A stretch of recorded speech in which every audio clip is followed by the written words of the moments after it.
जलालपुर पीरवाला में दुआ Fatima welfare society के ज़ेर एहतमाम जलालपुर में फ्री मेडिकल कैंप्स का आगाज़ कर दिया गया।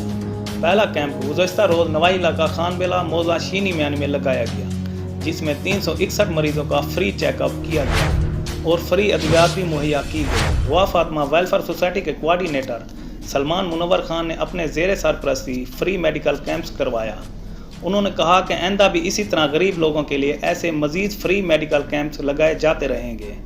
और मुल्तान के डॉक्टर मोहम्मद उमैर असलम ने आज कैंप में मरीज़ों का मुआयना किया और वहां के लोगों ने दुआ फातिमा वेलफेयर सोसाइटी की टीम को बहुत दुआएं दी और उनकी काविशों को सराहा। कैमरा टीम के साथ इम्तियाज़ सोमरू, VSP न्यूज़, जलालपुर पीरवाला।